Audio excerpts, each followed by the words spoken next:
And so, here I am, standing and watching as my wife entertains him. The man who threatened me. They're doing it right in front of my eyes, and the eyes of hundreds of others. And the funniest part of this whole situation? She said she was doing it for me. Amusing, isn't it? I laughed too.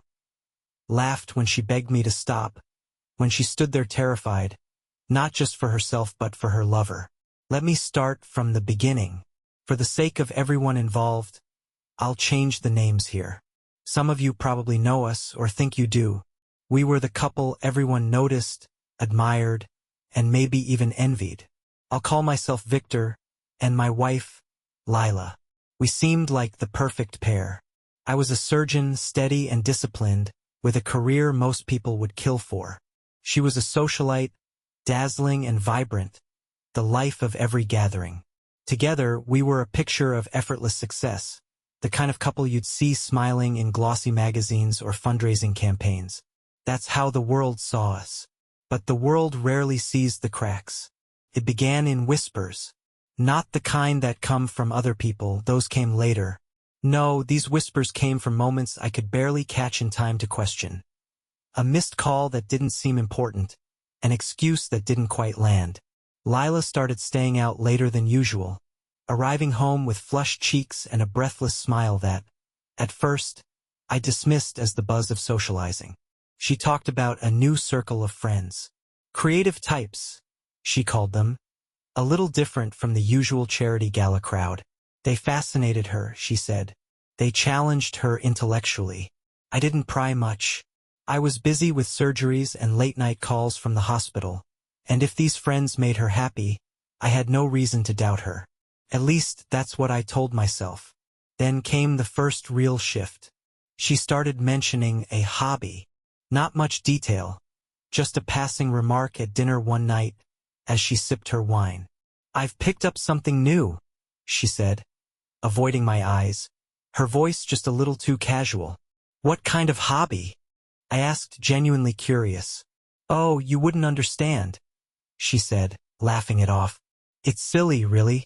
Just something to keep me entertained while you're saving lives. I wanted to believe her. I wanted to think she was finding her own space, something that would bring her joy. But the changes didn't stop. She started dressing differently. Clothes that felt just a little out of place for her usual style. Sleek, bold, with a touch of edge. A heavier perfume replaced the light, floral scent I loved, and her jewelry. New pieces, striking and unfamiliar, seemed to carry secrets she wouldn't share. Her study, once a place where she'd casually leave the door open, became off-limits. She spent hours in there, though I never heard the clatter of keys or the murmur of her voice on the phone. When I asked about it, she'd smile, always that same distant, evasive smile, and tell me it was nothing. But it wasn't nothing. I couldn't put my finger on it then, but I felt it. The beginning of something unraveling, quiet but steady. Lila had always been the most vibrant part of my life, the spark that lit every room we entered. But now, her spark felt like it was burning somewhere I couldn't reach. I didn't know it yet, but those small shifts, those whispers of change, were the first signs of the storm that would shatter everything. At first, I told myself I was imagining things. After all, I'd seen how stress could play tricks on the mind. Maybe I was too wound up from long hours at the hospital, or maybe I was just projecting my own exhaustion onto her. But as the weeks passed, it became harder to ignore the changes in Lila. The phone calls were the first red flag. She used to take her calls openly, chatting with friends about mundane things like dinner plans or designer sales. Now, she'd answer with a clipped tone, her voice soft, as if she didn't want me to overhear. Sometimes, she'd step out of the room entirely, closing the door behind her. She'd started spending more time on social media too, her face illuminated by the glow of her phone late at night. Her expression would shift, sometimes a slight smile, other times a look of intent focus, as if she was absorbing something far more captivating than memes or lifestyle posts. It wasn't until I glanced over her shoulder one evening, purely by chance, that I noticed a recurring name, Dorian Shade. The name was bold, plastered across the top of her screen in silver script. His profile was unique. He wasn't just another influencer flaunting vacations or luxury goods. His content was darker, layered with cryptic captions and provocative imagery. The comments were flooded with adoration. Phrases like, genius, visionary, and you saved me. I didn't recognize the name, but judging by the way Lila's lips parted in fascination every time his posts appeared, he seemed to have a grip on her I didn't understand. Who's that? I asked casually one night, when her attention lingered too long on her phone. She barely glanced up. Just someone inspiring. An artist. The dismissiveness stung, but I let it slide. After all, I told myself people follow all kinds of accounts for entertainment. But I couldn't shake the feeling that this wasn't casual scrolling. It was something more. And yeah, I know what you're gonna say, that I'm weak, that I didn't notice right away or didn't take it seriously. But hey, if you had been through everything I've been through, everything my wife and I have been through together, you wouldn't be so quick to judge. That feeling deepened after a run-in with one of Lila's friends. I'll call her Marcy, though that's not her real name. Marcy had always been close to Lila, a cheerful, slightly gossipy type who couldn't resist filling me in on the latest scandals. But this time she seemed off. I ran into her at a cafe one afternoon, a rare moment when I wasn't at the hospital. She greeted me with her usual bubbly energy, but when I mentioned Lila, her face tightened. She's been busy, hasn't she? I said, trying to sound nonchalant. Marcy hesitated, her fingers playing with the edge of her coffee cup. Oh, you know Lila. She always finds something to pour herself into. Like what? I pressed. Her smile faltered, and she glanced around as if checking to see if anyone else was listening. She's just creative, you know? Always looking for an outlet. It's nothing, really. Something in her tone gave her away. It wasn't just nothing. Marcy, I said carefully, lowering my voice, if there's something going on, I think I have a right to know. Her eyes darted to mine, wide and a little nervous. For a second, I thought she might tell me. But then she shook her head, forcing a laugh that didn't quite land. You're overthinking it, Victor. It's probably just her way of keeping busy while you're working so hard. She excused herself not long after, leaving her coffee half-finished on the table. I watched her go, the pit in my stomach growing heavier.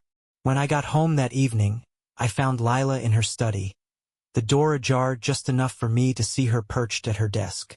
Her back was to me, her posture unusually stiff.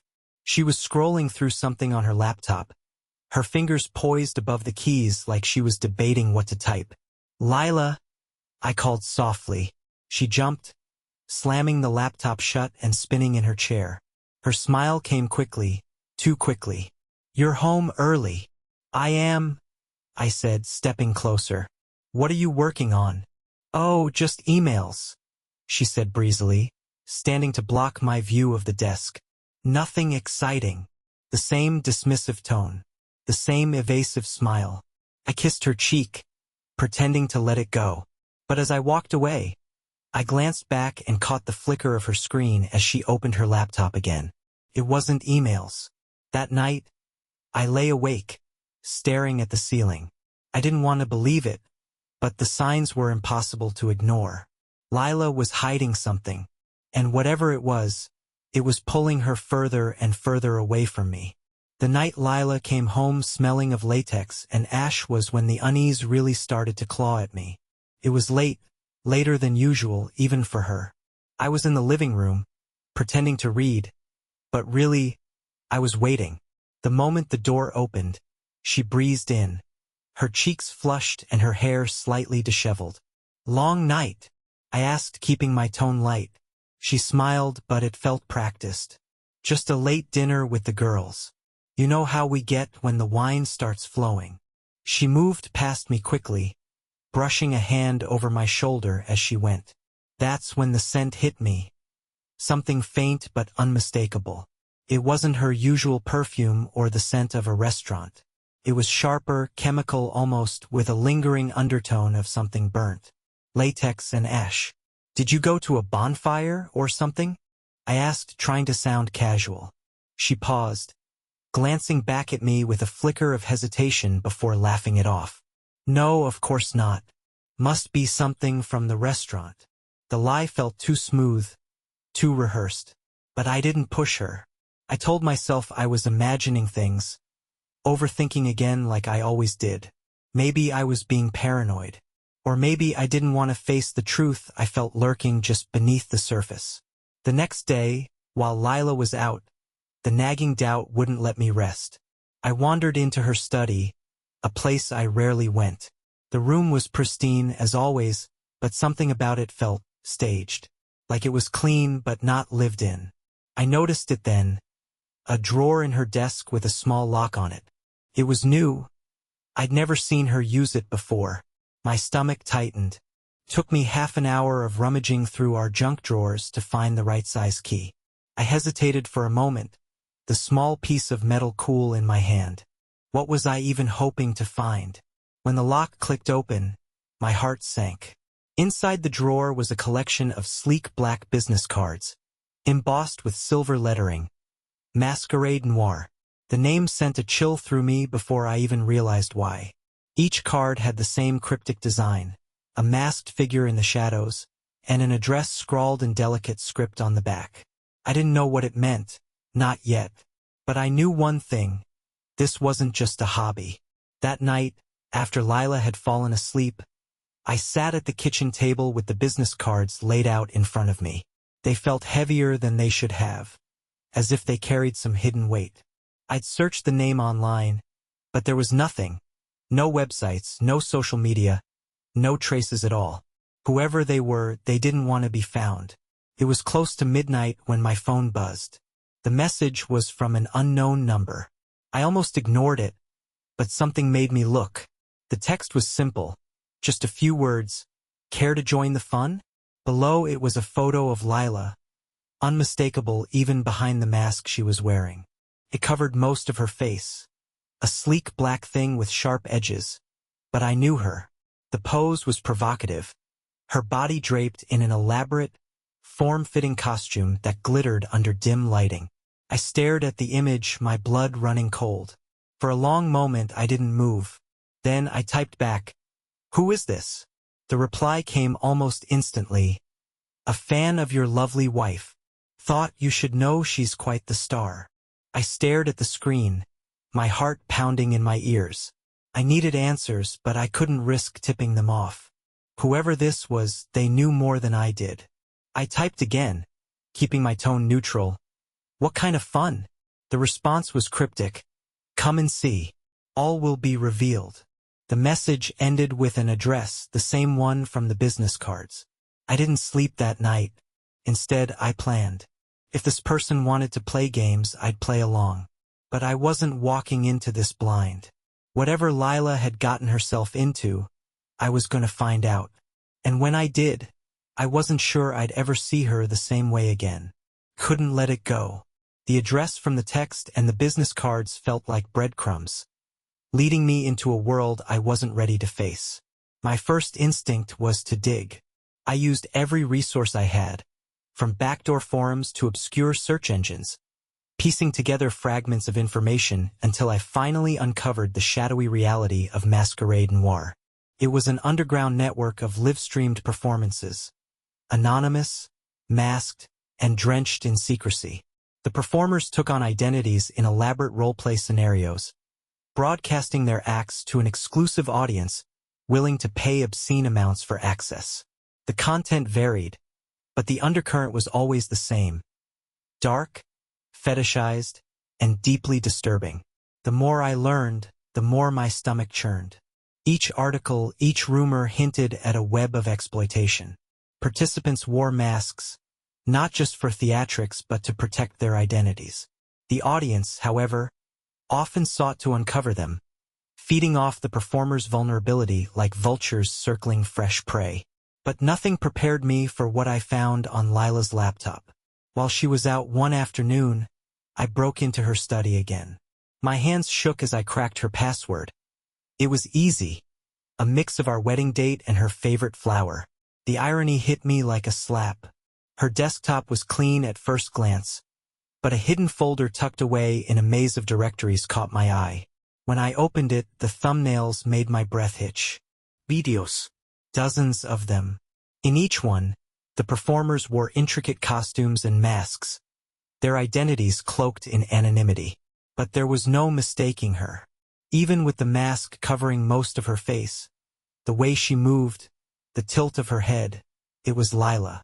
The scenarios ranged from theatrical to grotesque. In one, she played a queen surrounded by hooded figures. In another, she was bound in silk, her voice weaving a narrative that blurred the line between seduction and fear.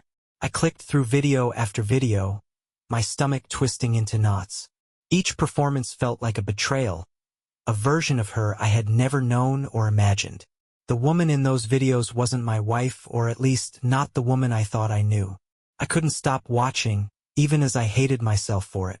Somewhere in the back of my mind, a question repeated itself over and over. How had I missed this? When she came home that night, I was waiting. The laptop sat on the coffee table, its screen frozen on a still from one of the videos. She hesitated in the doorway, her smile faltering as her eyes landed on it. "What's this?" I asked, my voice low, steady, despite the storm raging inside me. Her reaction was instant. Her face went pale, her hands trembling as she set her purse down. "Where did you find that? Does it matter?" I leaned forward, my eyes locked on hers. "You lied to me, Lila. About everything." She didn't deny it, not right away. Instead, she tried to twist it back on me, her voice rising with anger. "You invaded my privacy, Victor. You had no right to go through my things.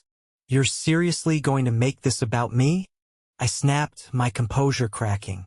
"I trusted you, and this is what you've been doing behind my back?" For a moment I thought she might deny it outright. But then her shoulders sagged, and she sank onto the couch, burying her face in her hands. "I was suffocating," she murmured, her voice barely audible. "Our life, it's perfect on the outside, but inside, I felt like I was fading. I needed something. I needed to feel alive again." "Alive?" I echoed, disbelief lacing my tone. "You think this is the answer? Putting yourself on display for strangers?" "It's not like that," she said quickly, shaking her head. "You don't understand. I didn't want this, at least not at first." Her voice broke, and I saw something in her eyes I hadn't expected. Fear. "Then explain," I said, forcing myself to stay calm. And she did. She told me about Dorian Shade, the man behind Masquerade Noir. She'd met him through her new social circle, drawn in by his charm and charisma. At first, it was just a game, a chance to escape the monotony of our life. But Dorian had a way of digging into people's vulnerabilities, of using them against them. He has leverage over me," she admitted, her voice trembling. "Things I can't let get out." "What kind of leverage?" I demanded, though deep down I already knew the answer. The words came slowly, each one a dagger to my chest. "It's not just me, Victor. It's you." He stared ahead, confused. "What are you talking about?" She looked down, her hands twisting in her lap. "He has something on you. Videos. From years ago, before you were at the hospital. The surgery, Victor. The one you swore no one would ever know about." My heart stopped. She was talking about the time I'd performed an unapproved surgery to save a child. A desperate act that went against every protocol but was the only option. It had haunted me ever since, not because it was wrong, but because I knew what it could do to my career if it ever came to light. "He found out," Lila whispered. "He said if I didn't do what he asked, he'd destroy you. Your reputation, your license, everything." I felt like the ground had been ripped out from under me. "You're telling me," I said slowly, "that you let yourself get dragged into this to protect me?" She nodded, tears streaming down her face. "I didn't know what else to do." Her confession felt like a trap. I wanted to believe she'd done it out of love, out of desperation. But deep down, I couldn't shake the feeling that this betrayal was about more than just leverage. It was about her choices, and the parts of her I was only now beginning to see. After Lila's confession, things didn't return to normal. Not even close. She claimed she wanted out, said there was a plan to end her involvement with Dorian and the twisted world of Masquerade Noir. But I couldn't believe her. The pieces didn't fit, her sudden contrition, her convenient excuses. She had admitted too much, yet it felt like she was holding something back. She insisted it was all for me, to keep my past hidden. But I'd lived long enough in her shadow to recognize when she was weaving a story. Her promises sounded hollow, like rehearsed lines meant to soothe, not resolve. I kept my distance, outwardly calm but seething beneath the surface. It wasn't anger alone, it was suspicion. She spent her days nervously pacing the house, making calls she claimed were to cut ties with Dorian. But every time her phone rang, she flinched. Every time I walked into the room, she stiffened. It was obvious. She wasn't trying to end anything. One night, after another of her late, hurried departures, I decided to follow her. She was meticulous, always checking her surroundings, doubling back on her routes, but I knew her better than she thought. She drove out of town, her sleek car vanishing into the darkness until I spotted it parked outside a seemingly abandoned building. The place reeked of exclusivity, its secrecy designed to intimidate. A single doorman stood at the entrance, masked like a sentry of some hidden kingdom. I hung back, waiting, watching. Guests arrived in silence, slipping through the door in extravagant costumes, their faces obscured. I couldn't get in, not yet, but I didn't need to. The flicker of her silver mask as she disappeared inside told me enough. Lila wasn't pulling away from Masquerade Noir. She was still a part of it, whatever it cost her, or me. When I finally gained access to the world of Masquerade Noir, it wasn't through strength or wit, but through desperation. A bribed guard, an anonymous payment, it didn't matter. What mattered was getting inside. The interior was like stepping into another world. The air was thick with the scent of smoke and leather, the lighting dim enough to hide faces but bright enough to highlight the performers. The audience stood in clusters, sipping drinks and murmuring in hushed tones as they watched the stage. And there she was, Lila. She stood under the spotlight, draped in a costume that both concealed and revealed her. Her movements were fluid, controlled, practiced. This wasn't a performance born of coercion. It was too deliberate, too eager. But she wasn't alone. Dorian stood beside her, his mask more ornate than the others, his presence commanding. He leaned into her, his hands grazing her skin, his voice low but audible. The intimacy between them was unmistakable, their chemistry palpable even from the shadows. My stomach churned. But what truly sickened me wasn't the performance, it was the audience. The stage wasn't just for those in the room. Cameras captured every movement, every whisper, broadcasting them to an unseen crowd. Screens displayed live comments. She's exquisite. Worth every penny. Dorian knows how to pick them. The audience wasn't just watching. They were paying. For access. For control. This wasn't just about entertainment. It was a system, a network of power and manipulation that fed on its performers like prey. Then Dorian spoke. His voice echoed through the room, smooth and calculated. He told a story about a desperate surgeon, one who had broken every rule to save a life. He spoke of heroics laced with recklessness, of how a single act could destroy a career if the right people found out. I froze. The story was mine. He didn't name me outright, but the details were damning. He knew and he was using it, not just against me, but against Lila, the perfect puppet in his cruel theater. The truth was worse than I'd imagined.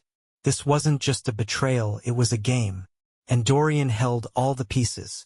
I didn't expect to find an ally in that place, but desperation has a way of creating strange connections. Iris, a performer who seemed as weary of Masquerade Noir as I was, crossed my path during one of my quiet observations of the events. She carried herself with grace, but the tension in her eyes betrayed a deep resentment for the world she was trapped in. Through hushed explanations, she painted the picture of the network's inner workings. Masquerade Noir wasn't just about performances, it was a system of control. Dorian built his empire on secrets, holding incriminating information over the performers and audience alike. A private server housed his collection of leverage, emails, videos, financial documents, and more. It was the heart of his operation. Iris wasn't free to leave either, and she made that clear. She spoke of being coerced, manipulated, and blackmailed until the cost of resistance outweighed her will to fight. What struck me most was her deep understanding of Dorian's methods. She revealed that the upcoming gala, the group's most extravagant event of the year, would be Dorian's moment to gloat, and he'd likely bring a backup drive with him as a safeguard. That drive, she explained, could be his undoing. Without it, his power would crumble.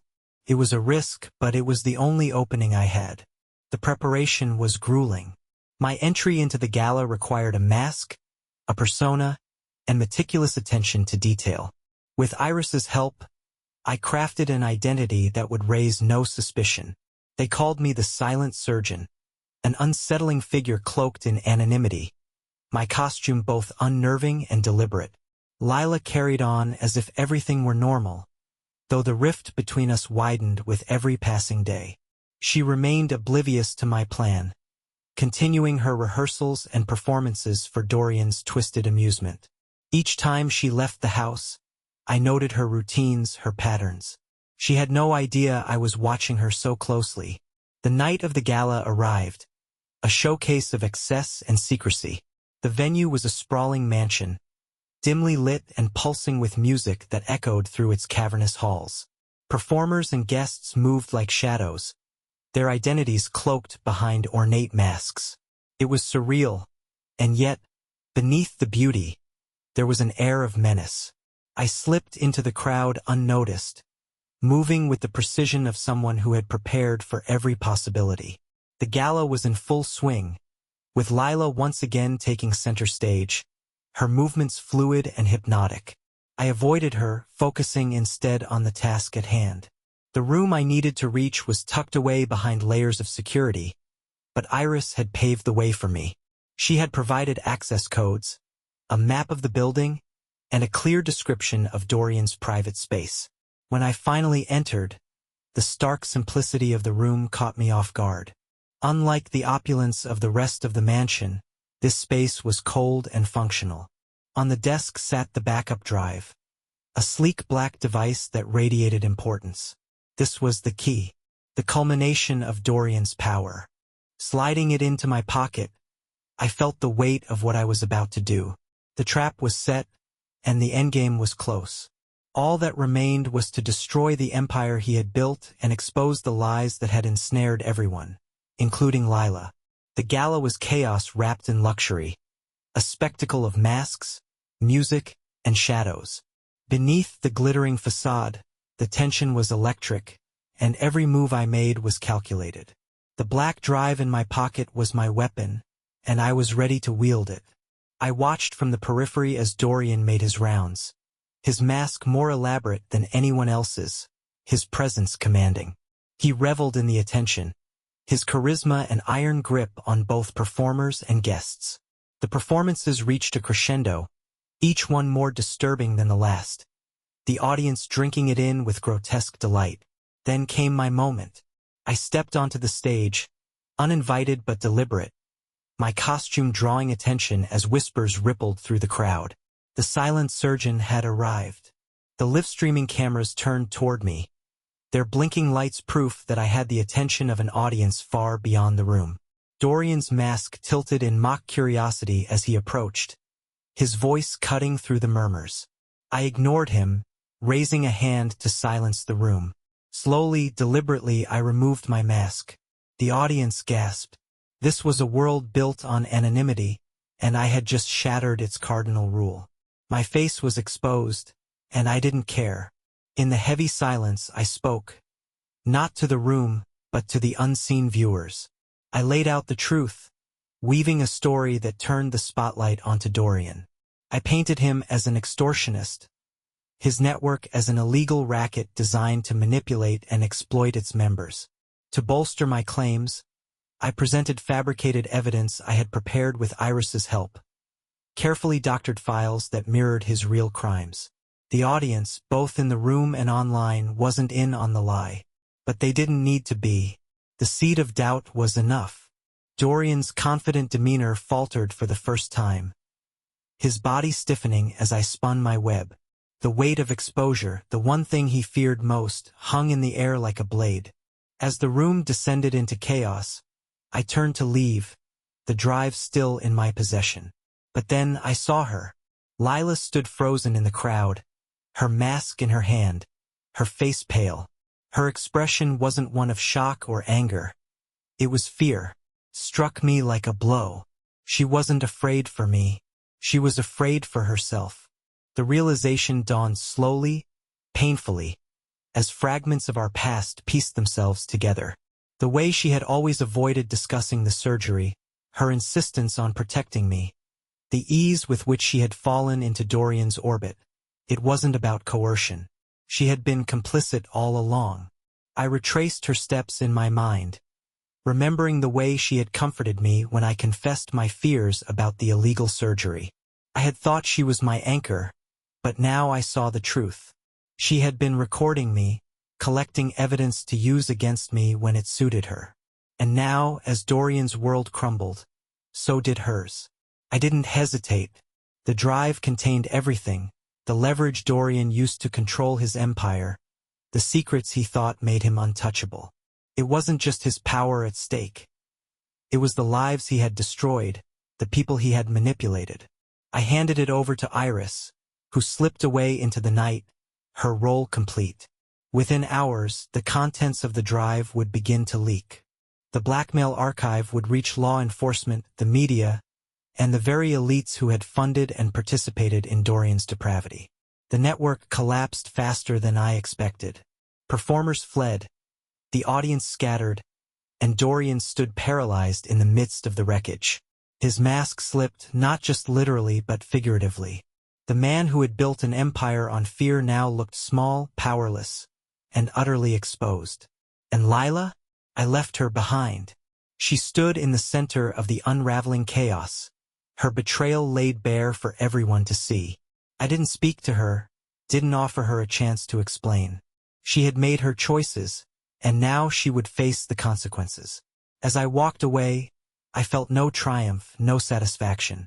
The revenge had been necessary, but it came at a cost. The life I had built, the love I thought I had, none of it existed anymore. But at least now I could finally let it go. Lila, Dorian, Masquerade Noir, they no longer held power over me. Their lies and manipulations had burned to ash, and I was free to start anew. The fallout was swift.